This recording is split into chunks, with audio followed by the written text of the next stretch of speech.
another episode of my videos on investment. I always tell you, make better financial choices. It's a must. At this age and time, it's a must you make better financial choices. And in this series, we've been discussing about the differences between the government bonds and forex trading.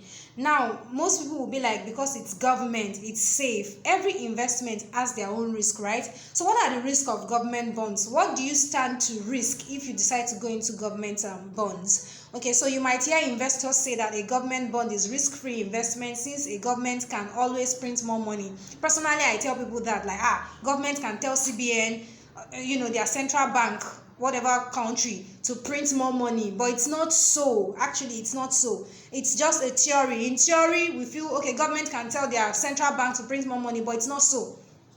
You hear people say things like, oh, government will tell their central bank, print more money, and you always get your money back when the bonds matured and all that. Sincerely speaking, it's not always so, especially after the Second World War, when the inauguration of World Bank and all the bodies that are governing countries, preventing them from printing money just because they want to print money. Otherwise, by now, everybody will just be picking money on the street because the government can do so. But no, nowadays, it's not. The case is not like that. You can't just print money because you are the government. In reality, the picture is more complicated. Governments cannot always produce more capital for whatever reason. That is why you see countries getting loans from the World Bank, because they can't print more money. And even when they can, it doesn't prevent them from defaulting. They are the government, for crying out loud. Government, can you fight government? No. If the government says, I'm not paying you back your money, you cannot do nothing. Seriously, you can't do anything against the government. So it doesn't prevent them from defaulting on loan repayment. But aside from credit risk, there are a few other potential pitfalls to watch out for if you want to go into government bonds. And some of these risks include interest rates, inflations, and then the currency. Now, depending on the country you decide to buy your government bond from, there are some currencies, some countries' economy that are very weak.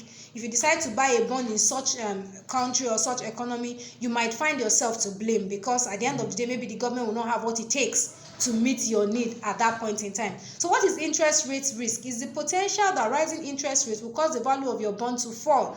Now, we heard about the Silver Valley Bank that crashed, and then one other bank in the US that crashed. Now, this whole thing happened because of the interest rate saga. I think they had a rate hike or something. So all these things have their own effect on the bank, as well as that government bond you are buying.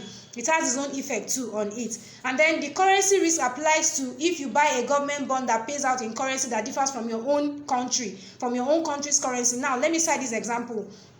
There's a story of this person that that decided to do a fixed deposit. Now, he bought dollar when naira to dollar, the exchange rate was about I think 350 or so. So he bought $2,000, and then he changed this $2,000 to naira so that he can put it in a fixed deposit. By the time he did that fixed deposit for 5 years, at the end of 5 years, when he got both the principal and the return and decided to use that money to buy dollar again, dollar was already exchanging for 700 and something. So he was even at a loss. The money he got from the fixed deposit and the profit and everything was still up to $2,000. So that is a real currency risk right there. If you're thinking of doing government bonds, you should consider that. You should put that too into consideration. But with forex trading, all of these things are not so. When you're trading forex, if the currency of that country goes up, you go up with it. These are some of the advantages you get when you trade forex, and that is why I will still suggest you go for foreign exchange trading instead of a fixed deposit or a government bond. And as usual, don't go anywhere. See you in my next video. Bye.